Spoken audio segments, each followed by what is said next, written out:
ಅಭಿವೃದ್ಧಿ ವಿಚಾರ ಅಂತ ಬಂದಾಗ 12 ವರ್ಷದಲ್ಲಿ ಮೋದಿಯವರ ನೇತೃತ್ವದಲ್ಲಿ ದೇಶದಲ್ಲಿ ಏನು ಅಭಿವೃದ್ಧಿ ಆಗಿದೆ? 400ಕ್ಕೂ ಹೆಚ್ಚು ಶಾಶ್ವತ ಕಾಮಗಾರಿಗಳನ್ನು ದೇಶದಲ್ಲಿ ಮಾಡಿರುವಂತ ಯಾವ ರೀತಿ ಕಾಮಗಾರಿಗಳು? ಎಲ್ಲ ಕ್ಷೇತ್ರದಲ್ಲಿ ಅಧಿಕಾರಿಗಳಿಗೆ ಶಿಕ್ಷೆ ಆಗತ್ತೆ, ಎಜುಕೇಶನ್ ಮಿನಿಸ್ಟರ್ ಮಾತ್ರ ಆರಾಮಾಗಿರ್ತಾರೆ. ಅವ್ರಿಗೂ ನೋವಿದೆ. ನೋಡಿ, ಒಂದ್ ಹೇಳ್ತೀನಿ ಕೇಳಿ. ಈಗ 5 ಬೆರಳಿದೆ, ಒಂದೇ ತರ ಇದಾವ. ಇದ್ರಲ್ಲಿ ಎಲ್ಲೋ ಒಂದು ಸ್ವಲ್ಪ ಸಣ್ಣ ಪುಟ್ಟ ಮಿಸ್ಟೇಕ್ ಆಗ್ತದೆ. ಆ ಮಿಸ್ಟೇಕ್ ಅನ್ನ ಸರಿ ಮಾಡುವಂತ ಎಲ್ಲಾ ಪ್ರಯತ್ನ ಮಾಡಿದ್ದಾರೆ. ಎಲ್ಲೋ ಒಂದ್ ಕಡೆ ಮರುಮತ ಎಣಿಕೆಯ ನಂತರ ಆಗಿರ್ಬೋದು, ನಂತರ ಆಗ್ತಿರುವಂತ ಬೆಳವಣಿಗೆಗಳು ಶೃಂಗೇರಿ ಅಂತಹ ಪವಿತ್ರ ಕ್ಷೇತ್ರದಲ್ಲಿ ಇದು ಅವಶ್ಯಕತೆ ಇತ್ತ ಅನ್ನೋ ಒಂದು ಪ್ರಶ್ನೆ ಬರಲ್ವಾ? ನಾವು ಸಂವಿಧಾನ ಪ್ರಕಾರವಾಗಿ ಕಾನೂನು ಚೌಕಟ್ಟಲ್ಲಿ ನಾವು ಹೋರಾಟ ನಮ್ಗೆ ಅನ್ಯಾಯ ಆಗಿದೆ ಅಂತ ನಾವು ನ್ಯಾಯ ಕೇಳೋದು ನಮ್ ಧರ್ಮ ಅಲ್ವಾ? ಆ ನುಗ್ಗಿ ಜಗದೀಶ್ವರು ಗ್ರಾಮ ಪಂಚಾಯಿತಿಗೆ ಸೀಮಿತವಾಗಿರ್ತಾರ ಅಥವಾ ಮುಂದೇನಾದ್ರೂ ಪ್ರಮೋಷನ್ ತಗೊಂಡು ಮುಂದೇನಾದ್ರು ಹೋಗೋ ಸಾಧ್ಯತೆ ಇದೆಯಾ? ಮುಂದಿನ ದಿನಗಳಲ್ಲಿ ಪಾರ್ಟಿ ಮತ್ತು ನಮ್ಮ ಸ್ನೇಹಿತರೆಲ್ಲ ಅವಕಾಶ ಇದೆ, ನಿಲ್ಲು, ನೀನು ಗೆಲ್ತೀಯಾ ಅಥವಾ ಗೆಲ್ಲಿಸ್ತೀವಿ ಅಂತ ಹೇಳಿದಾಗ ಅವಕಾಶ ಇದೆ, ನಿಲ್ತೀನಿ, ಅದ್ರಲ್ಲಿ ಏನಿದೆ. ಹಾಯ್, ಹಲೋ, ನಮಸ್ಕಾರ. ನಾನು ಅಭಿಷೇಕ್ ಶೃಂಗೇರಿ. ಇವತ್ತಿನ ಈ ಒಂದು ವಿಶೇಷ ಸಂದರ್ಶನದಲ್ಲಿ ನಮ್ಮ ಜೊತೆ ಇತ್ತೀಚಿನ ಕೆಲವೊಂದು ರಾಜಕೀಯ ವಿದ್ಯಮಾನಗಳಾಗಿರ್ಬೋದು, ಶೃಂಗೇರಿ ಕ್ಷೇತ್ರದ ಮರುಮತ ಎಣಿಕೆಯ ನಂತರದಲ್ಲಿ ಉಂಟಾದ ಕೆಲವೊಂದು ಗೊಂದಲಗಳಾಗಿರ್ಬೋದು, ಹಾಗೆ ಅನುದಾನದ ವಿಚಾರ ಆಗಿರ್ಬೋದು, ಮುಂದೆ ಬರುತ್ತಿರುವಂತಹ ಸ್ಥಳೀಯ ಸಂಸ್ಥೆಗಳ ಚುನಾವಣೆ, ಹಾಗೆ ನರೇಂದ್ರ ಮೋದಿ ಅವರ ಕೇಂದ್ರ ಸರ್ಕಾರ 12 ವರ್ಷಗಳನ್ನ ನರೇಂದ್ರ ಮೋದಿ ಅವರು ಪ್ರಧಾನಿಯಾಗಿ 12 ವರ್ಷಗಳನ್ನ ಪೂರೈಸಿರುವಂತಹ ವಿಚಾರ, ಈ ಎಲ್ಲ ವಿಚಾರಗಳ ಕುರಿತಾಗಿ ಚರ್ಚೆ ಮಾಡಲು ನಮ್ಮ ಜೊತೆ ನುಗ್ಗಿ ಗ್ರಾಮ ಪಂಚಾಯಿತಿಯ ಮಾಜಿ ಅಧ್ಯಕ್ಷರು, ಕೊಪ್ಪ ತಾಲೂಕು ಬಿಜೆಪಿ ಮಂಡಲದ ವಕ್ತಾರರಾಗಿರುವಂತಹ ನುಗ್ಗಿ ಜಗದೀಶ್ ಅವರು ಇದ್ದಾರೆ. ಜಗದೀಶ್ ಅವರ ಕಾರ್ಯಕ್ರಮಕ್ಕೆ ಆತ್ಮೀಯ ಸ್ವಾಗತ. ಮೊದಲನೇದಾಗಿ, ನರೇಂದ್ರ ಮೋದಿ ಅವರು ಪ್ರಧಾನಿಯಾಗಿ 12 ವರ್ಷಗಳನ್ನ ಯಶಸ್ವಿಯಾಗಿ ಪೂರೈಸಿರುವಂತದ್ದು. 12 ವರ್ಷಗಳ ಪೂರೈಸಿದ ಸಂದರ್ಭದಲ್ಲಿ ಈ ಕ್ಷಣಕ್ಕೆ ಏನ್ ಹೇಳಕ್ ಬಯಸ್ತೀರಾ? ಇದುವರೆಗೂ 12 ವರ್ಷಗಳ ಕಾಲ ಒಂದೇ ಒಂದು ಭ್ರಷ್ಟಾಚಾರದ ಒಂದು ಬ್ಲಾಕ್ ಡಾಟ್ ಇಲ್ದನೆ ಇಡೀ ವಿಶ್ವದಲ್ಲಿ ಇವತ್ತು ಭಾರತವನ್ನ ಒಂದು ಉತ್ತಮ ಸ್ಥಾನಕ್ಕೆ ಕೊಂಡೊಯ್ದಂತ ಏಕೈಕ ಪ್ರಧಾನಿ ನರೇಂದ್ರ ಮೋದಿಜಿಯವರು.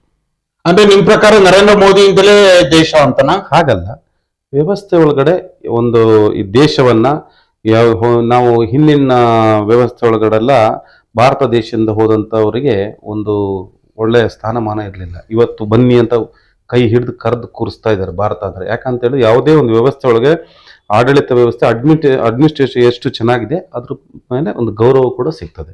ಅದೇ ನೋಡಿದೀವಿ. ಅದೇ ಭಾರತ ಮತ್ತು ಪಾಕಿಸ್ತಾನದ ನಡುವೆ ಯುದ್ಧ ಆಗ್ತಿದ್ದ ಟೈಮಲ್ಲಿ ಯಾವ ರೀತಿಯಾಗಿ ಭಾರತಕ್ಕೆ ಬೆಂಬಲ ಸಿಗ್ತಾ ಅನ್ನೋದು ಇಡೀ ಜಗತ್ತೇ ನೋಡಿರುವಂತ ವಿಚಾರ. ಒಂದು ರೀತಿ ಹಾಸ್ಯಾಸ್ಪದ ಅನ್ಸಲ್ವಾ ಈ ರೀತಿ ಹೇಳಿಕೆ? ನೋಡಿ, ಆತರ ಇಲ್ಲ. ಇವತ್ತು ಇಡೀ ವಿಶ್ವದಲ್ಲಿ ನರೇಂದ್ರ ಮೋದಿಯವರು ಇವತ್ತು ಕೂಡ ನೀವು ನೋಡ್ತಾ ಇದ್ದೀರಿ, ಇರಾನು, ಇರಾಕು, ಇಸ್ರೇಲು ವಾರ್ ನಡೀತಾ ಇದೆ. ಅಂಥದ್ರಲ್ಲಿ ಹೊರ್ಮುಜ್ ಅಲ್ಲಿ ನಮ್ಮ ದೇಶಕ್ಕೆ ಬರುವಂತ ಹಡಗುಗಳು ಸ್ಟಾಪ್ ಆದಂತ ಸಂದರ್ಭದಲ್ಲಿ ವಿದೇಶಾಂಗ ವ್ಯವಸ್ಥೆ ಒಳಗಡೆ ಒಂದು ಮಾತುಕತೆಗಳನ್ನು ನಡೆಸಿ ಇವತ್ತಿನವರೆಗೂ ಕೂಡ ನಮ್ಮ ದೇಶದಲ್ಲಿ ಬೇರೆ ದೇಶಕ್ಕೆ ಹೋಲಿಕೆ ಮಾಡಿದ್ರೆ ಅಲ್ಲಿದ್ದವರೇ ಹೇಳಿದ್ದಾರೆ, ಭಾರತ ದೇಶಕ್ಕೆ ಮಾತ್ರ ಬಿಟ್ಟಿಲ್ಲ, ಬೇರೆ ದೇಶಗಳಿಗೂ ಬಿಟ್ಟಿದ್ದಾರೆ. ನಮ್ಮ ದೇಶಕ್ಕೆ ಹೆಚ್ಚಿನದಾಗಿ ನಮ್ಮ ದೇಶಕ್ಕೆ ಬಿಟ್ಟಿದ್ದಾರೆ.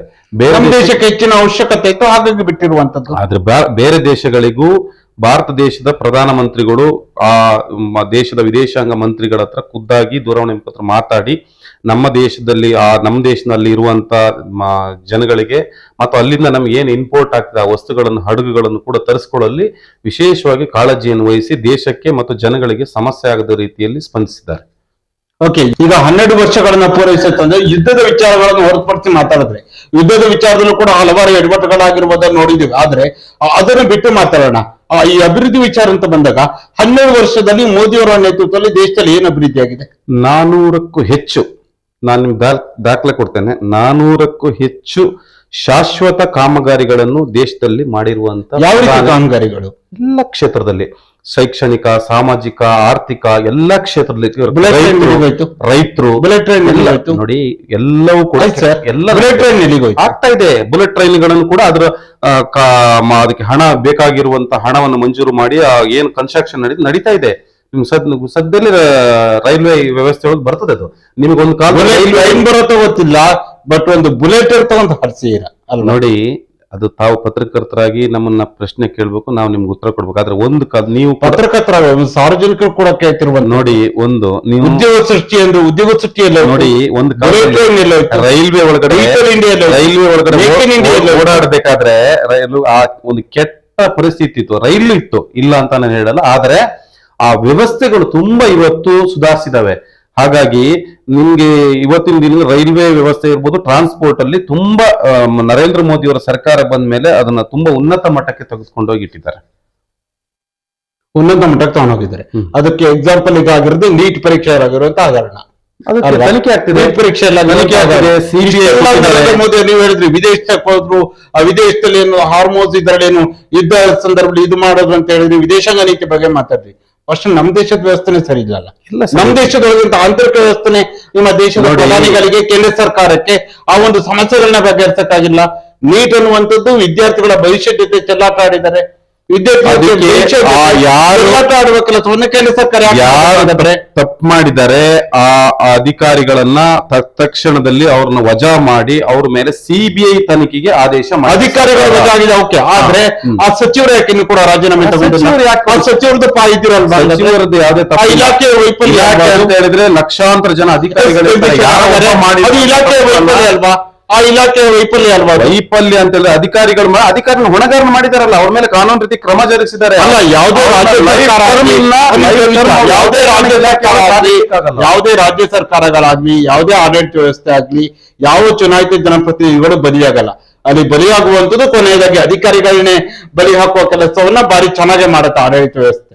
ಅದೇ ಈಗಲೂ ಕೂಡ ಆಗಿರೋದಲ್ವಾ? ಯಾಕಂದ್ರೆ ಅಧಿಕಾರಿಗಳು ಆ ವ್ಯವಸ್ಥೆ ನೋಡ್ಕೊಳ್ತಿರ್ತಾರೆ. ಅದಕ್ಕೊಬ್ರು ಅಡ್ಮಿನಿಸ್ಟ್ರೇಟಿವ್ ಮಿನಿಸ್ಟ್ರಿ ಇರ್ತಾರೆ, ಸರ್ಕಾರ ಇರುತ್ತೆ, ಎಲ್ಲವೂ ಸತ್ಯ. ಇದು ಈ ನೀಟಲ್ಲಿ ಕೂಡ ಯಾರೋ ಒಬ್ಬ ವ್ಯಕ್ತಿ ಮಾಡಿರುವ ತಪ್ಪಿಂದ ಅದು ಸಮಸ್ಯೆ ಆಗಿದೆ. ಅದಕ್ಕೆ ಏನು ಪನಿಷ್ಮೆಂಟ್ ಆಗ್ಬೇಕು ನರೇಂದ್ರ ಮೋದಿ ಅವರು ಆದೇಶ ಮಾಡಿದರೆ, ನಮ್ಮ ಶಿಕ್ಷಣ ಮಂತ್ರಿಗಳು ಧರ್ಮೇಂದ್ರ ಪ್ರಧಾನ್ ಅವರು ಕೂಡ ಆದೇಶ ಮಾಡಿದ್ರೆ ಅವರಿಗೆ ಕಾನೂನು ರೀತಿ ಕ್ರಮ ಆಗ್ತದೆ. ಅವ್ರು ಯಾರು ಅನ್ಯಾಯ ಮಾಡಿದ್ರೆ ಅವ್ರಿಗೆ ಶಿಕ್ಷೆ ಆಗ್ತದೆ. ಅದ್ರ ಮೇಲೆ ಎರಡು ಮಾತು. ಅಧಿಕಾರಿಗಳಿಗೆ ಶಿಕ್ಷೆ ಆಗತ್ತೆ, ಎಜುಕೇಶನ್ ಮಿನಿಸ್ಟರ್ ಮಾತ್ರ ಆರಾಮಾಗಿರ್ತಾರೆ. ಅವ್ರಿಗೂ ನೋವಿದೆ. ನೋಡಿ, ಒಂದ್ ಹೇಳ್ತೀನಿ ಕೇಳಿ. ಈಗ 5 ಬೆರಳಿದೆ, ಒಂದೇ ತರ ಇದಾವ. ಇದರಲ್ಲಿ ಎಲ್ಲೋ ಒಂದು ಸ್ವಲ್ಪ ಸಣ್ಣ ಪುಟ್ಟ ಮಿಸ್ಟೇಕ್ ಆಗ್ತದೆ. ಆ ಮಿಸ್ಟೇಕ್ ಅನ್ನ ಸರಿ ಮಾಡುವಂತ ಎಲ್ಲಾ ಪ್ರಯತ್ನ ಮಾಡಿದ್ದಾರೆ ಕೇಂದ್ರ ಸರ್ಕಾರದ ಮಂತ್ರಿಗಳು ಮತ್ತೆ ನಮ್ಮ ಪ್ರಧಾನ ಮಂತ್ರಿಗಳು.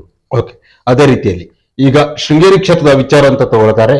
ಶೃಂಗೇರಿ ಕ್ಷೇತ್ರ ರಾಜಕೀಯ ಒಂದು ರೀತಿಯಲ್ಲಿ ಹಲವಾರು ಗೊಂದಲಗಳಿಗೆ ಕಾರಣ ಆಗಿರುವಂತದ್ದು, ಹಲವಾರು ವಿಚಾರಗಳೀಗ ಮರುಮತ ಎಣಿಕೆ ನಂತರದಲ್ಲಿ ಉಂಟಾಗಿರುವಂತಹ ಗೊಂದಲಗಳು.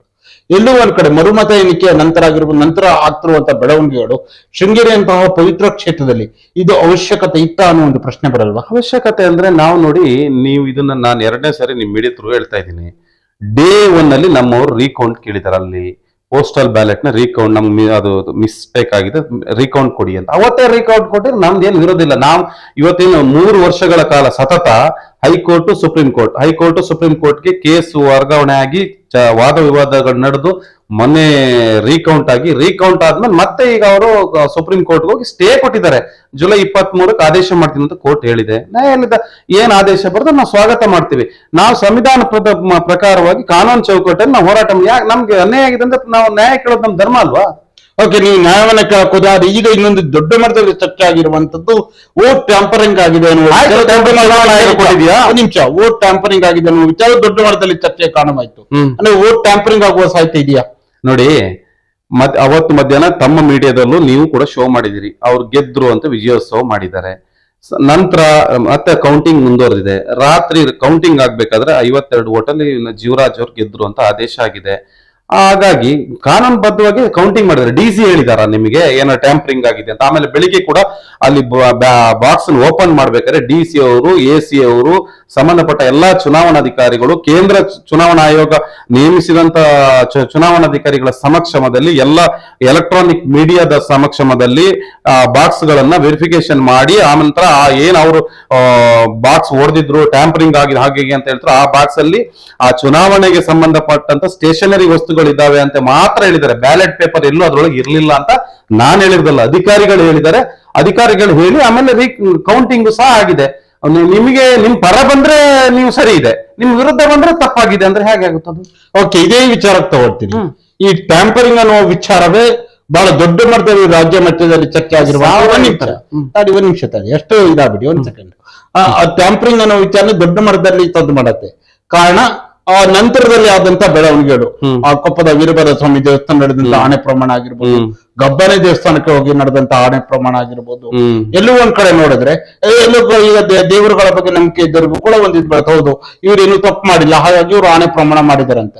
ಯಾಕೆ ಬಿಜೆಪಿ ಒಬ್ರು ಬಂದು ಆಣೆ ಪ್ರಮಾಣಕ್ಕೆ ಬಂದಿಲ್ಲ? ನಾವ್ ಯಾಕೆ ಮಾಡ್ಬೇಕು ಆಣೆ ಪ್ರಮಾಣ? ನಾವು ಆಣೆ ಪ್ರಮಾಣ ದೇವ್ರ ಮೇಲೆ ನಂಬಿಕೆ ಇಲ್ವಾ? ಒಂದ್ ನಿಮಿಷ, ನಮ್ಗೆ ದೇವ್ರ ಮೇಲೆ ನಂಬಿಕೆ 100ಕ್ಕೆ 100 ಇದೆ, 100ಕ್ಕೆ 100 ಇದೆ. ಇವತ್ತು ಕೂಡ ವೀರಭದ್ರ ದೇವಸ್ಥಾನಕ್ಕೆ ಹೋಗಿ ಪೂಜೆ ಮಾಡಿಸಿ ಬಂದಿದ್ದೀವಿ.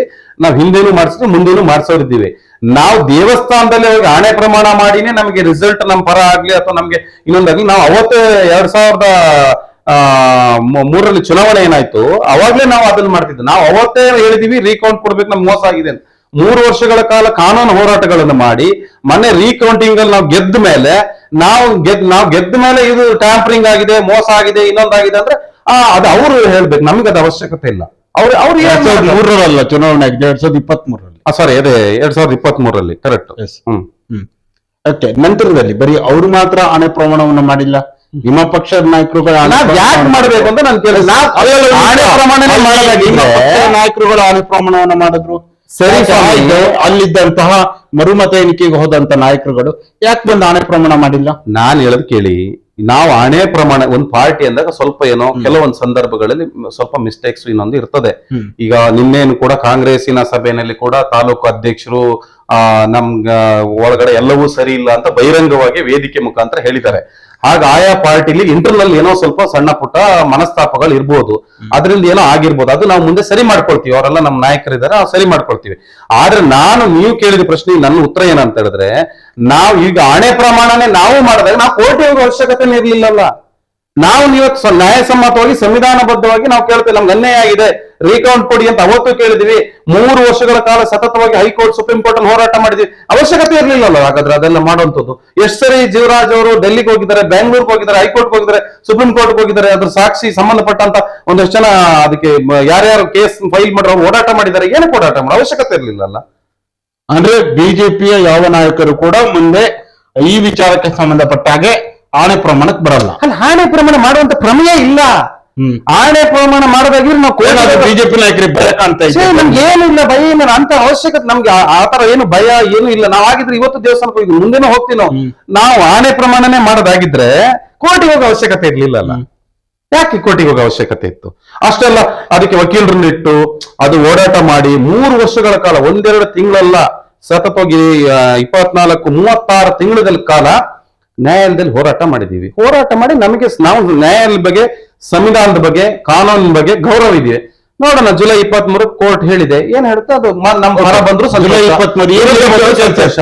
23 ತೀರ್ಪಿನ ಕುರಿತಾಗಿ ಅಥವಾ ಒಂದು ವಿಚಾರಣೆ ಕುರಿತಾಗಿ ಏನ್ ನಿರೀಕ್ಷೆ ಇಟ್ಕೊಂಡಿದ್ದೀರಾ? ನಮ್ ಪರವಾಗಿ ಬರುತ್ತೆ. ಜೀವರಾಜ್ ಅವರು ಮತ್ತೆ ಈ ಕ್ಷೇತ್ರ ಶಾಸಕ 100% ಇದೆ. ಏನು ಅಷ್ಟು ವಿಶ್ವಾಸ ಏನು? ಅಲ್ಲ, ಅಷ್ಟು ಅಂತೆಲ್ಲ ಕಾನೂನು ಚೌಕಟ್ಟಲ್ಲಿ ರೀಕೌಂಟಿಂಗ್ ಅಲ್ಲಿ 52 ಓಟ್ಗಳಿಂದ ಅವ್ರು ಅಧಿಕೃತವಾಗಿ ಆಯ್ಕೆ ಆಗಿದ್ದಾರೆ ಅಂತ ಚುನಾವಣಾಧಿಕಾರಿಗಳು ಅವರಿಗೆ ಸರ್ಟಿಫಿಕೇಟ್ ಇಶ್ಯೂ ಮಾಡಿದ್ದಾರೆ. ಸರ್ಟಿಫಿಕೇಟ್ ನಾನು ನೀವು ಕೊಟ್ಟಿರೋದಲ್ಲ, ಸರ್ಟಿಫಿಕೇಟ್ ನಾನು ಒಳಗಡೆ ನಾವು ನೀವು ಕೊಡಕ್ ಆಗೋದು ಇಲ್ಲ. ಆದ್ರೆ ಕೇಂದ್ರ ಚುನಾವಣಾ ಆಯೋಗ, ರಾಜ್ಯ ಚುನಾವಣಾ ಆಯೋಗ, ಮಾನ್ಯ ಜಿಲ್ಲಾಧಿಕಾರಿಗಳು, ಸಂಬಂಧಪಟ್ಟಂತಹ ಚುನಾವಣಾ ಅಧಿಕಾರಿಗಳು ರೀಕೌಂಟ್ ಮಾಡಿ, ಪಾರದರ್ಶಕ ರೀಕೌಂಟ್ ಮಾಡಿ ಸರ್ಟಿಫಿಕೇಟ್ ಇಶ್ಯೂ ಮಾಡಿದ್ದಾರೆ. ಅಧಿಕೃತ ಇದು ವಿಧಾನಸೌಧದಲ್ಲಿ ನಮ್ಮ ಮಾನ್ಯ ಸಭಾಪತಿಗಳ ಅವರಿಗೆ ಪ್ರಮಾಣ ವಚನ ಬೋಧನೆ ಮಾಡಿದ್ದಾರೆ. ನಂತರದಲ್ಲಿ ಇವರು ಮತ್ತೆ ಸುಪ್ರೀಂ ಕೋರ್ಟ್ ಹೋಗಿದ್ದಾರೆ, ಇಲ್ಲ ನಮ್ಗೆ ಇದು ಅನ್ಯಾಯ ಆಗಿದೆ, ಅದು ಸುಪ್ರೀಂ ಕೋರ್ಟ್ ಹೋಗೋದು ಅವರ ಹಕ್ಕು, ಹೋಗ್ಲಿ, ಆಯ್ತು. ಇನ್ನೇನು, ಈಗ ಜುಲೈ 23 ಏನಿದೆ ನ್ಯಾಯಾಲಯ ಅದನ್ನ ಸತ್ಯಾಸತ್ಯಗಳನ್ನ ದಾಖಲೆ ರೂಪದಲ್ಲಿ ಏನ್ ಕೊಟ್ಟಿದೆ ನಮ್ಮ ಕೇಂದ್ರ ಚುನಾವಣಾ ಆಯೋಗ, ರಾಜ್ಯ ಚುನಾವಣಾ ಆಯೋಗ, ಅದನ್ನ ಪರಿಶೀಲನೆ ಮಾಡಿ ವರದಿ ನೀಡ್ತಾರೆ. ನಮ್ ಪಾಲನೆ ಬರುತ್ತೆ, ನಮ್ಗೆ ಅದ್ರ ಬರುತ್ತೆ ಅನ್ನೋ ಒಂದು ಆಶಾದಾಯಕ ನಂಬಿಕೆ ಇದೆ ನಮ್ಗೆ, ಬರಲಿ ಅನ್ನೋದು ಕೂಡ ನಂಬಿಕೆ. ಈಗ ಒಂದ್ ಕಡೆದು ಕೋರ್ಟ್ ತೀರ್ಪು ಬರಲಿ, ಅದೆಲ್ಲರೂ ಕೂಡ ಗೌರವಿಸುವಂತದ್ದು ಎಲ್ಲರ ಕೂಡ ಕರ್ತವ್ಯ ಕೂಡ ಹೌದು. ಅದು ಈಗ ನಮ್ಮ ಕ್ಷೇತ್ರದ ಬಗ್ಗೆ ಮಾತಾಡೋದಾದ್ರೆ, ಬಿಜೆಪಿ ಕಾಂಗ್ರೆಸ್ ನಾಯಕರ ನಡುವಿನ ಕಿತ್ತಾಟ, ಅಧಿಕಾರದ ಹಿಡಿಬೇಕು ಅನ್ನೋ ಒಂದು ಹಠ ಕ್ಷೇತ್ರದ ಜನತೆ ಮೇಲೆ ಯಾಕಿಲ್ಲ? ಜನತೆ ಕಡೆ ಯಾಕಷ್ಟೊಂದು ಗಮನ ಇಲ್ಲ, ಅಭಿವೃದ್ಧಿ ಕಡೆ ಯಾಕಿಲ್ಲ? ಅಭಿವೃದ್ಧಿ ನಾವು ನಿಮ್ಮಿಬ್ಬರ ಬಡಿದಾಟದಲ್ಲಿ ಜನರು ಇಲ್ಲಿ ಬಲಿಯಾಗ್ತಾ ಇದ್ದಾರ ಅಂತ. ನಾವು ಇವತ್ತಿನ ತನಕನೂ ಸಹ ಈ ಕ್ಷೇತ್ರ ಶಾಸಕರು TD ರಾಜೇಗೌಡರು, ಸರ್ಕಾರ ಅವ್ರದೇ ಇದೆ, ಅವ್ರು ಏನ್ ಬೇಕಾದ್ರೂ ಅಭಿವೃದ್ಧಿ ಮಾಡಿ ಜುಲೈ 23 ತನಕನೂ ಅಥವಾ ಅದ್ರ ನಂತರನೂ ಕೋರ್ಟ್ ಮುಂದುವರ್ಸಿದ್ರೆ ಅವರೇ ಶಾಸಕರು. ನಾವೇನು ಕಿತ್ಕೊಳ್ಲಿಕ್ಕೆ ಬರೋದಲ್ಲ, ಸಂವಿಧಾನ ಕಾನೂನು ಚೌಕಟ್ಟು ಅವ್ರು ಅಭಿವೃದ್ಧಿ ಮಾಡ್ಬೇಕು. 8 ವರ್ಷ ಆಯ್ತು. ಏನ್ ಮಾಡ್ತಾರೆ? ಅವ್ರು ಮಾಡ್ತಾರೆ ನೋಡಿ. ಇವತ್ತೇ ಅದು ಅನುದಾನ ಬಿಡುಗಡೆ ಆಗಿದೆ. ಈ ಕಳೆದ 2 ವರ್ಷದಿಂದ ಏನ್ ಮಾಡಿದ್ದಾರೆ. ಅವರಿಗೆ ಕೇಂದ್ರ ಸರ್ಕಾರದಿಂದ ಏನ್ ಬರುತ್ತೆ ನೋಡಿ, ಸಂಸದರಿಗೆ ಉಡುಪಿ ಚಿಕ್ಕಮಗಳೂರು ದೊಡ್ಡ 2 ಕ್ಷೇತ್ರ ಇದೆ. ಇದು ಅವರು ಇಲ್ಲಿ ಇಡೀ ಕರ್ನಾಟಕದಲ್ಲಿ ವಿಧಾನಸಭಾ ಕ್ಷೇತ್ರ, ಶೃಂಗೇರಿ ವಿಧಾನಸಭಾ ಕ್ಷೇತ್ರ ದೊಡ್ಡ ಕ್ಷೇತ್ರ, ಇಡೀ ಕರ್ನಾಟಕ ಚಿಕ್ಕ ಕ್ಷೇತ್ರ.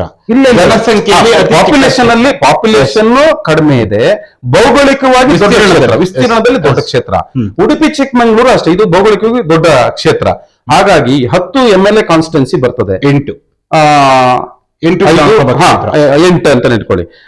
8 ಆಮೇಲೆ ಕಾನ್ಸ್ಟಿಟ್ಯೂನ್ಸಿ ಬರೋದ್ರಿಂದ ಓಡಾಡ್ಬೇಕು. ಯಾವ್ದು ಈಗ ಸುಮ್ನೆ ನಾವೇನೋ ಹೇಳ್ತೀವಿ ಅಂತ ಅವರು ಕೇಂದ್ರ ಸರ್ಕಾರ ಏನ್ ಬರುತ್ತೆ ಎಲ್ಲವನ್ನು, ಯಾಕಂದ್ರೆ ಅವರು ಪಂಚಾಯತಿಂದ ಪಾರ್ಲಿಮೆಂಟಿಗೆ ಹೋದಂತ MP ಅವರು ಏಕ ಬಂದು MP ಗೆ ನಿಂತು ಗೆದ್ದವರಲ್ಲ. ಅವರಿಗೆ ಈ ರಾಜಕೀಯ ವ್ಯವಸ್ಥೆ ಒಳಗಡೆ ಅಪಾರವಾದ ಒಂದಷ್ಟು ಜ್ಞಾನ ಇದೆ, ಮತ್ತೆ ಅದ್ರ ಒಳಗೆ ಒಂದು ಸರ್ವಿಸ್ ಮಾಡಿದ್ದಾರೆ ಅವರು. ಹಾಗಾಗಿ ಮುಂದೆನೂ ಈ ಕ್ಷೇತ್ರಕ್ಕೆ ಬೇಕಾಗುವಂತ ಎಲ್ಲಾ ಅಭಿವೃದ್ಧಿ ಕೆಲಸಗಳನ್ನು ಮಾಡ್ತಾರೆ.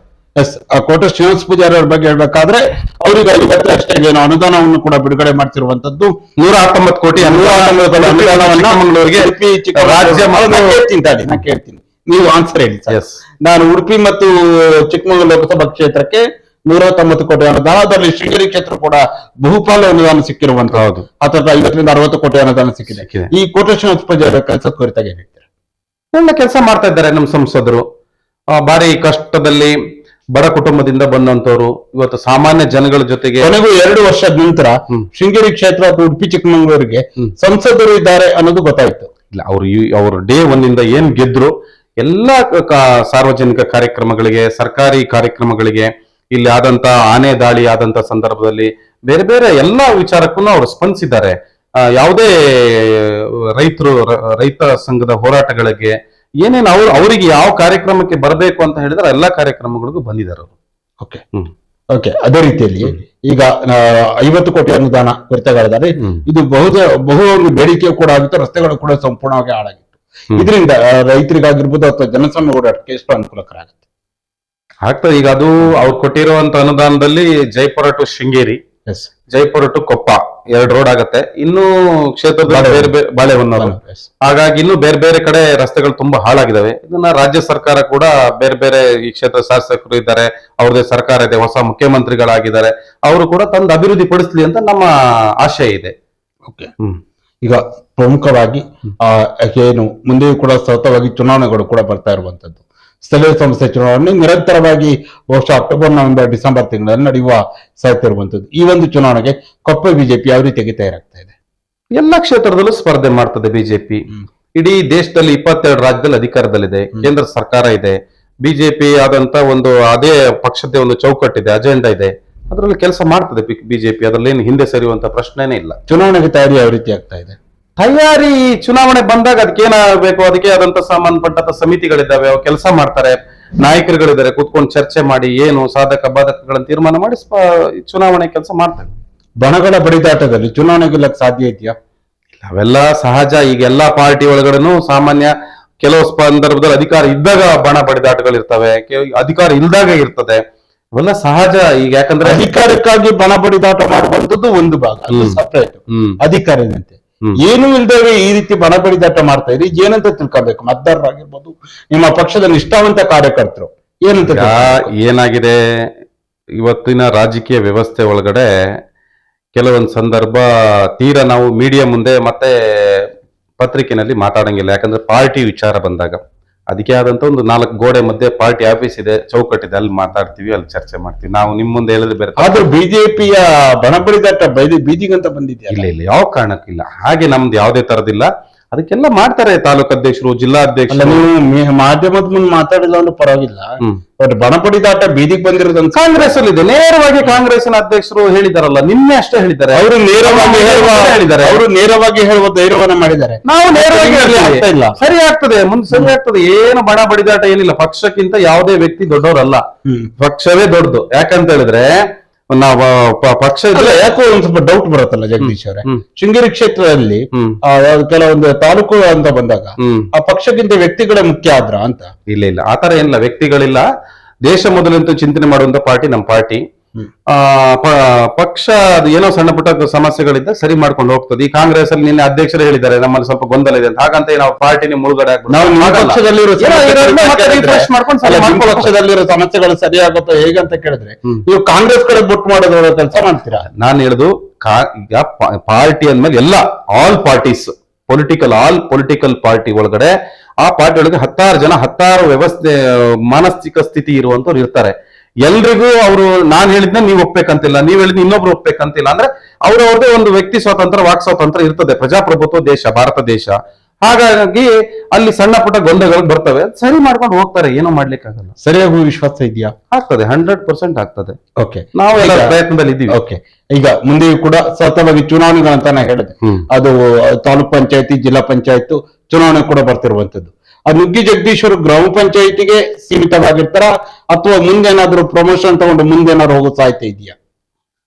ಪಕ್ಷ ತೀರ್ಮಾನ ಮಾಡಬೇಕು. ನನ್ನನ್ನ ಗೆಲ್ಲಿಸಿರುವಂತ, ಇದುವರೆಗೂ ನನಗೆ ಅವಕಾಶ ಕೊಟ್ಟಂತ ನನ್ನ ಊರಿನ ಮತದಾರರು, ನನ್ನ ಸ್ನೇಹಿತರು, ಹಿತೈಷಿಗಳು, ಅವರೆಲ್ಲ ಅವರ ಅಭಿಪ್ರಾಯಗಳನ್ನ ಸಂಗ್ರಹ ಮಾಡಿ ಮುಂದೆ ಹೋಗುವಂತ. ಹಿಂದೆನೆ ನನಗೆ ಅವಕಾಶ ಸಿಕ್ಕಿತ್ತು. ಹಿಂದೆನೆ ನನಗೆ ತಾಲೂಕ್ ಪಂಚಾಯತಿ ಸ್ಪರ್ಧೆ ಮಾಡು ಅಂತ ಹೇಳಿದಾಗ ನಾನಾಗೆ ಬೇಡ ಅಂತ ಹೇಳಿ ಬಿಟ್ಟುವಂತವನು. ಆವಾಗ ನಾನು ಗ್ರಾಮ ಪಂಚಾಯತಿ ಗೆದ್ದಿದ್ದೆ. ನೋಡುವ ಮುಂದೆ ನನ್ಗೆ ಇನ್ನೂ ಬೇರೆ ಬೇರೆ ಅವಕಾಶಗಳಿದೆ, ಅವಾಗ ನಾನು ಸ್ಪರ್ಧೆ ಮಾಡೋಣ ಅಂತ ಯೋಚನೆ ಮಾಡಿ ಅವಾಗ ನಾನು ಬಿಟ್ಟಿದ್ದೆ. ಹಾಗಾಗಿ ಮುಂದಿನ ದಿನಗಳಲ್ಲಿ ಪಾರ್ಟಿ ಮತ್ತು ನಮ್ಮ ಸ್ನೇಹಿತರು ಎಲ್ಲ ಅವಕಾಶ ಇದೆ, ನಿಲ್ಲು, ನೀನು ಗೆಲ್ತೀಯಾ ಅಥವಾ ಗೆಲ್ಲಿಸ್ತೀವಿ ಅಂತ ಹೇಳಿದಾಗ ಅವಕಾಶ ಇದೆ, ನಿಲ್ತೀನಿ. ಅದ್ರಲ್ಲಿ ಏನಿದೆ, ನಾನು ಸಕ್ರಿಯ ರಾಜಕಾರಣಿ, ಅದ್ರಲ್ಲಿ ಎರಡು ಮಾತಿಲ್ಲ. 24/7 ಪಾಲಿಟಿಕ್ಸ್. ಹೌದು, ನನ್ನ ಕೈಯಲ್ಲಿ ಆಗುವಂಥದ್ದು ರಾಜಕೀಯವಾಗಿ ಮಾಡುವಂತ ಪ್ರಯತ್ನ ಮಾಡ್ತೇನೆ. ಸಾಮಾಜಿಕವಾಗಿ ನಾನು ಒಂದಷ್ಟು ಸೋಷಿಯಲ್ ವರ್ಕ್ ಕೂಡ ಮಾಡ್ತೀನಿ, ಬೇರೆ ಬೇರೆ ಸಂಘಟನೆಯಲ್ಲಿ ಇದ್ದೀನಿ. ನನಗೆ ಯಾವುದೇ ವೈಯಕ್ತಿಕವಾಗಿ ನಾನು ಆಸೆ ಪಟ್ಟು ನನಗೆ ಮುಂದೆ ಹಿಂಗೆ ರಾಜಕೀಯವಾಗಿ ಹಿಂಗ ಆಗ್ಲೇಬೇಕು ಅಥವಾ ನಾನು ಬೇರೆ ಯಾರೋ ಇದಾಗ್ಬೇಕು ಅಂತ ನಾನು ಇನ್ನು ಈ ಕ್ಷಣಕ್ಕೂ ನಾನು ಏನು ಕನಸು ಕಟ್ಟಿಲ್ಲ.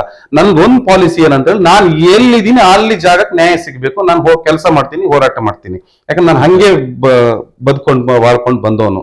ಮುಂದೇನು ಅದೇ ತರ ಹೋಗೋಣ. ನನಗೆ ಒಂದ್ ವೇಳೆ ಯಾವ್ದೇ ಪೊಸಿಷನ್ ಇಲ್ಲ ಅಂದ್ರೂ ತೊಂದ್ರೆ ಇಲ್ಲ, ನಂದೇ ನನ್ನ ಸೋಷಿಯಲ್ ಸರ್ವಿಸ್ ಇದೆ, ನಾನು ಮಾಡ್ಕೊಂಡು ಹೋಗ್ತೀನಿ. ಓಕೆ.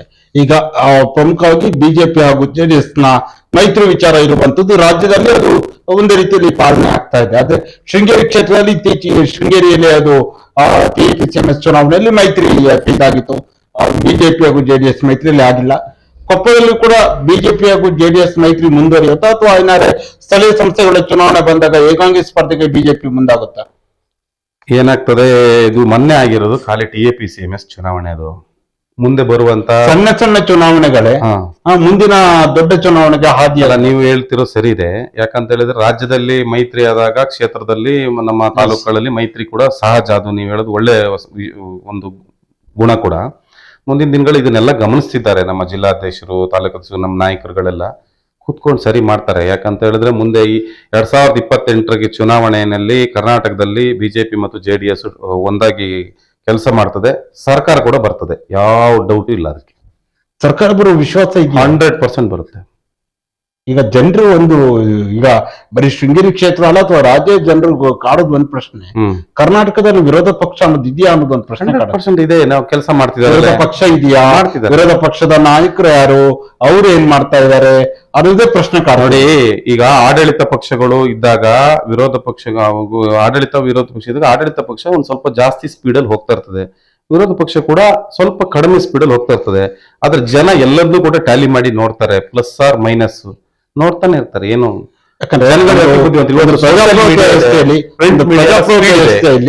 ಆಡಳಿತ ಪಕ್ಷದ ವೈಫಲ್ಯಗಳನ್ನ ಎತ್ತಿ ತೋರಿಸಬೇಕಾಗಿರುವಂತದ್ದು ವಿರೋಧ ಪಕ್ಷ ಕೆಲಸ ಆಗಿರುತ್ತೆ. ಆದ್ರೆ ಕರ್ನಾಟಕ ರಾಜ್ಯದಲ್ಲಿ ವಿರೋಧ ಪಕ್ಷದ ವೈಫಲ್ಯನೇ ಜಾಸ್ತಿ ಆಯ್ತಾ ಅಂತ? ಇಲ್ಲ.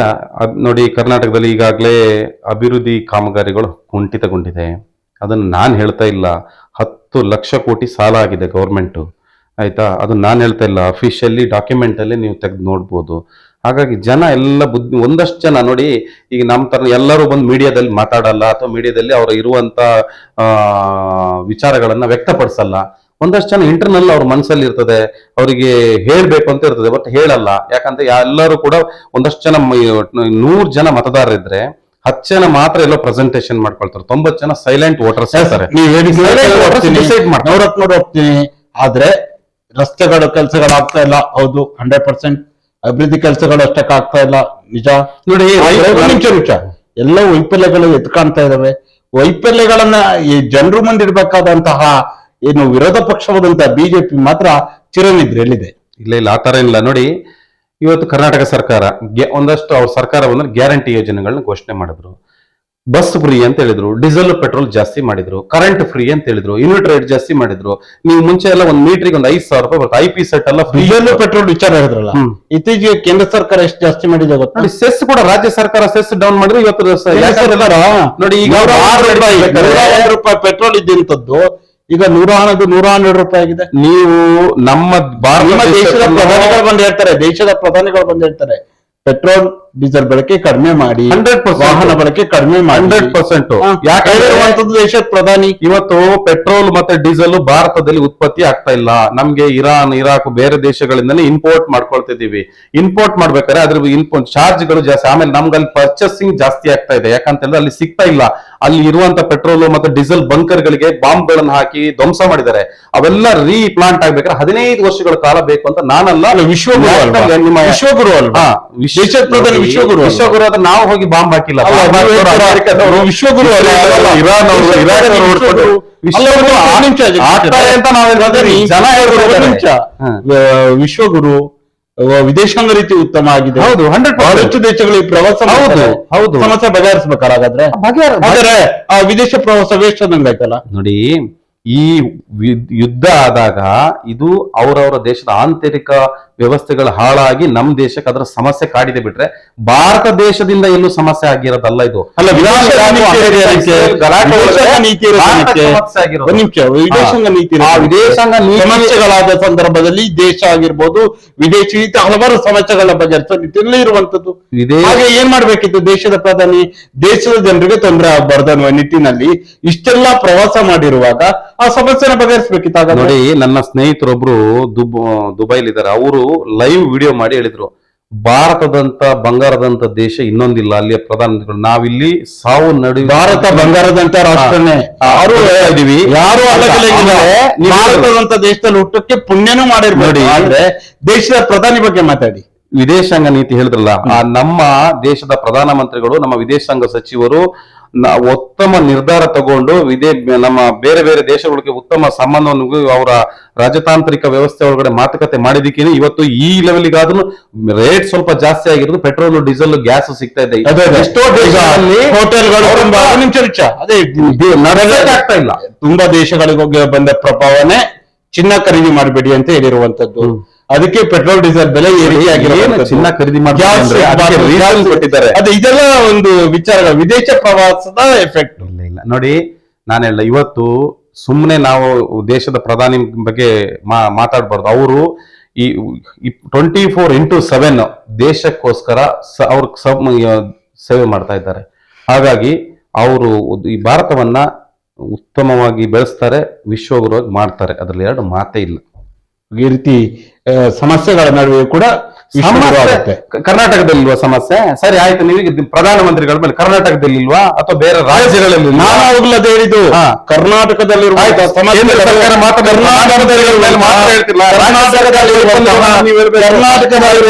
ಸಮಸ್ಯೆಗಳ ಕುರಿತಾಗಿ ಧ್ವನಿ ಎತ್ತಬೇಕಾಗಿದ್ದಂತಹ ವಿರೋಧ ಪಕ್ಷದ ಚಿರನಿದ್ರಲ್ಲಿದೆ ಅಂತ ಅದೇ ಹೇಳಿದ್ ನಾನು. ಯಾರು ಬಿಜೆಪಿ ವಿರೋಧ ಪಕ್ಷ ಕೆಲಸ ಏನು?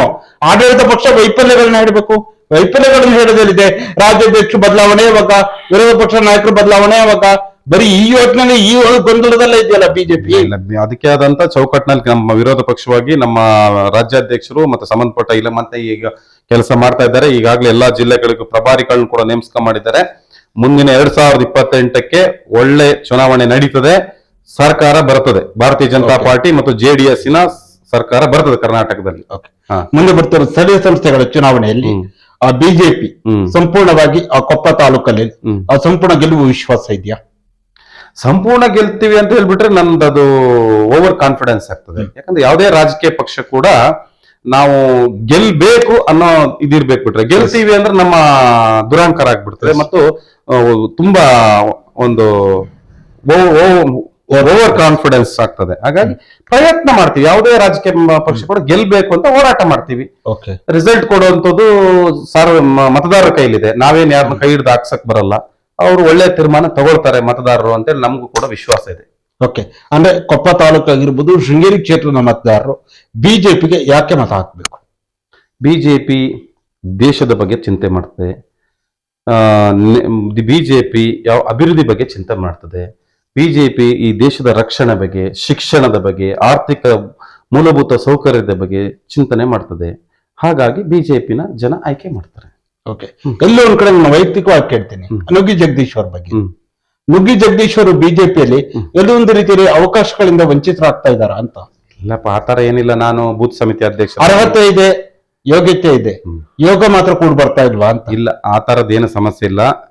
ಬೂತ್ ಸಮಿತಿ ಅಧ್ಯಕ್ಷರಾಗಿ, ಹೋಬಳಿ ಅಧ್ಯಕ್ಷರಾಗಿ, ತಾಲೂಕ್ ಸೆಕ್ರೆಟರಿ ಆಗಿ, ಇವತ್ತು ತಾಲೂಕ್ ವಕ್ತಾರನಾಗಿ ಕೆಲಸ ಮಾಡ್ತಿದ್ದೀನಿ. ಪಕ್ಷ ಮುಂದಿನ ದಿನಗಳಲ್ಲಿ ನಮ್ಮ ಕೆಲಸ ಸೇವೆಯನ್ನು ಗುರುಸಿ ಒಳ್ಳೆ ಸ್ಥಾನಮಾನ ಕೊಡ್ಬೋದು, ನೋಡುವ ಕಾಲ ಬರಲಿ. ಪಕ್ಷದ ಸಂಘಟನೆಯಲ್ಲಿ ವಕ್ತಾರರಾಗಿದ್ದೀರಾ, ಅದು ಯಾವುದೇ ಸಹಕಾರಿ ಕ್ಷೇತ್ರ, ಬೇರೆ ಯಾವ ಜವಾಬ್ದಾರಿಗಳು ಕೂಡ ಇಲ್ಲ, ಅವಕಾಶಗಳು ಇದ್ರೂ ಕೂಡ ನಿಮ್ಮನ್ನ ಇರುವ ಒಂದು ಕಡೆ ನಿಮ್ಮ ನಾಯಕರುಗಳೇ ಸೈಡ್ಲೈನ್ ಮಾಡ್ತಾ ಇದಾರಾ ಅಂತ. ಇಲ್ಲ, ಆ ತರದ್ದೇನಾಗಿಲ್ಲ. ಇರ್ತದಲ್ಲ ಸಾಮಾನ್ಯವಾಗಿ ಎಲ್ಲಾ ಪಕ್ಷದೊಳಗನ್ನು ಸಣ್ಣ ಪುಟ್ಟ ವಿಚಾರಗಳು, ಅದು ಮುಂದಿನ ದಿನಗಳು ಒಳ್ಳೇದಾಗ್ತದೆ ನಮ್ಗೂ ಅಂತ ಆಶಾಭಾವನೆ ಇಟ್ಕೊಂಡಿದ್ದೀವಿ. ಓಕೆ, ರಾಜಕೀಯವಾಗಿ ನುಗ್ಗಿ ಜಗದೀಶ್ ಅವರು ಏನ್ ನಿರೀಕ್ಷೆ ಇಟ್ಕೊಂಡಿದ್ದಾರೆ? ರಾಜಕೀಯವಾಗಿ ಏನು ಇಲ್ಲ, ಮುಂದೆ ಪಾರ್ಟಿ ಜನ ಅವಕಾಶ ಮಾಡಿಕೊಟ್ರೆ ಯಾವ ಕ್ಷೇತ್ರದಲ್ಲಿ ಬೇಕಾದ್ರೂ ಕೆಲಸ ಮಾಡ್ತೀನಿ. ಓಕೆ, ಚುನಾವಣೆಗೆ ಸ್ಪರ್ಧೆ ಮಾಡುವ ಹಿಂಗೆ ಮಾಡ್ತೀನಿ. ಓಕೆ, 100% ಮಾಡ್ತೀನಿ, ಅದ್ರಲ್ಲೇನು ಎರಡು ಮಾತಿಲ್ಲ. ಮತ್ತೊಮ್ಮೆ ಜಗದೀಶ್ ಅವ್ರನ್ನ ಚುನಾಯಿತ ಜನಪ್ರತಿನಿಧಿಯಾಗಿ ನೋಡ್ಬೋದಾ? ನೋಡ್ಬೋದು, ಜನ ಅದಕ್ಕೆ ನನ್ನ ಪರ ಇದ್ದಾರೆ. ಓಕೆ, ಅದು ಗ್ರಾಮ ಪಂಚಾಯತಿ ನೋಡ್ಬೋದಾ, ತಾಲೂಕ್ ಪಂಚಾಯತಿ? ಗೊತ್ತಿಲ್ಲ, ಅದು ಆ ಸಂದರ್ಭ ನೋಡ್ಬೇಕು ಈಗ ಏನಾಗುತ್ತೆ, ಯಾವ ಚುನಾವಣೆ ಯಾಕಂದ್ರೆ ಈಗ ಗ್ರಾಮ ಪಂಚಾಯತಿ ಅಧಿಕಾರ ಮುಗಿದು ಹೋಗಿದೆ, ತಾಲೂಕ್ ಪಂಚಾಯತಿ ಹೋಗಿ 4-5 ವರ್ಷ ಆಯ್ತು, ಜಿಲ್ಲಾ ಪಂಚಾಯತ್ ಹೋಗಿದೆ. ಹಂಗಾಗಿ ಸರ್ಕಾರ ಮತ್ತೆ ಹೈಕೋರ್ಟ್ ಕೂಡ ಹೇಳ್ತಾ ಇದೆ, ಸ್ಥಳೀಯ ಸಂಸ್ಥೆಗಳನ್ನ ನೀವು ಚುನಾವಣೆಗಳನ್ನ ಮಾಡಿ ಅವರಿಗೂ ಕೂಡ ಒಂದು ಸಾಮಾಜಿಕ ನ್ಯಾಯ ಕೊಡಿ ಅಂತೇಳಿ ಸರ್ಕಾರ ಮತ್ತೆ ಕೋರ್ಟ್ ಹೇಳ್ತಾ ಇದೆ. ಸರ್ಕಾರ ಇನ್ನು ಮನ್ಸು ಮಾಡಿಲ್ಲ, ಯಾವಾಗ ಮಾಡ್ತಾರೋ ನೋಡುವ, ಆವಾಗ ಸ್ಪರ್ಧೆ ಮಾಡ್ಲಿಕ್ಕೆ ನಮ್ಗೆ ಅವಕಾಶ ಇದ್ರೆ ಮಾಡೋದು. ಓಕೆ, ಈಗ ನಿಮ್ಮ ಮೇಲೆಯೂ ಕೂಡ ಕೆಲವೊಂದು ಆರೋಪಗಳು ಬಂತು, ಅದ್ರ ವಿರುದ್ಧ ಕೂಡ ನೀವು ಹೋರಾಟವನ್ನ ಮಾಡಿದ್ರಿ, ಎಲ್ಲವೂ ಕೂಡ ಆಗ್ತಿರುವಂತದ್ದು. ಆ ಒಂದು ಸಮಸ್ಯೆಗಳು ಬಗೆಹರಿದಿದ್ಯಾ? ಹಾ, ಬಗೆಹರಿದಿದೆ. ಓಕೆ, ಬಗೆಹರಿದಿದೆ, ಸಂಪೂರ್ಣ ಬಗೆಹರಿದಿದ್ಯಾ? ಬಗೆಹರಿದಿದೆ. ಈಗ ನಾವು ನಮ್ಗೇನು ನಾನೇನು ವೈಯಕ್ತಿಕವಾಗಿ ನನ್ನಿಂದ ಏನು, ನಾವು ಈಗ ಗೊತ್ತಲ್ಲ ನಿಮ್ಗೆ, ಈ ರಾಜಕೀಯ ಕ್ಷೇತ್ರದಲ್ಲಿ ಅಭಿವೃದ್ಧಿಗಳನ್ನ ಮಾಡಿ, ಹೋರಾಟಗಳನ್ನ ಮಾಡಿ, ಕಾರ್ಯಕರ್ತರ ಜೊತೆಗೆ ಅಥವಾ ಪಕ್ಷದ ಜೊತೆಗೆ ಸಕ್ರಿಯವಾಗಿದ್ದಾಗ ಅವನ ಮೇಲೆ ಎಲ್ಲೊಂದ್ ಕಡೆ ಒಂದ್ ಸ್ವಲ್ಪ ವಿರೋಧ ಕೂಡ ಇರ್ತದೆ. ಅದು ನಮ್ಮ ಮೇಲೂ ಕೂಡ ಆಗ್ತದೆ, ಆಗಿದೆ. ಅದನ್ನ ನಾವೆಲ್ಲ ಏನು ಕಾಮನ್ ಆಗಿ ತಗೊಂಡಿದ್ದೀನಿ, ಅದನ್ನೇನು ನಾನು ಸೀರಿಯಸ್ ಆಗಿ ತಗೊಂಡಿಲ್ಲ. ಓಕೆ, ಅದೇ ರೀತಿ ಕೊಪ್ಪ ಬಿಜೆಪಿ ಮಂಡ್ಯದ ವಕ್ತಾರರಾಗಿ ನೀವು ಸಂಘಟನೆ ಮಾಡ್ತಾ ಇದ್ದೀರಿ. ನೀವು ನಿಮ್ಮ ವಿಚಾರಗಳನ್ನ ತಿಳಿಸುವುದರ ಜೊತೆಯಲ್ಲಿ ಆಡಳಿತ ಪಕ್ಷದ ವೈಫಲ್ಯಗಳನ್ನು ತಿಳಿಸುವ ಕೆಲಸವನ್ನ ನೀವು ಮಾಡಬೇಕು. ಆ ಒಂದು ನಿಮ್ಮ ವಕ್ತಾರರಾಗಿ ನಿಮ್ಮ ಜವಾಬ್ದಾರಿಯನ್ನು ಯಾವ ರೀತಿಯಾಗಿ ನಿರ್ವಹಿಸ್ತಾ ಇದ್ದೀರಾ? ನಾವು ಈಗೇನ್ ಅದೇ ಈ ಸದ್ಯದಲ್ಲಿ ನಾವು ಒಂದಷ್ಟು ನಮ್ಮ ಈಗಾಗಲೇ ತಾಲೂಕು ಮತ್ತೆ ಜಿಲ್ಲಾ ಪದಾಧಿಕಾರಿಗಳದ್ದು ಸಭೆ ಇದೆ. ಅದರಲ್ಲಿ ಮುಂದಿನ ಹೋರಾಟಗಳ ಬಗ್ಗೆ, ರೂಪುರೇಷೆಗಳ ಬಗ್ಗೆ ತೀರ್ಮಾನ ಆಗ್ತದೆ. ಪಾರ್ಟಿ ಈಗ ನಾನು ಸಿಂಗಲ್ ಆಗಿ ಏನು ಡಿಸೈಡ್ ತಗೊಳಕ್ ಬರಲ್ಲ.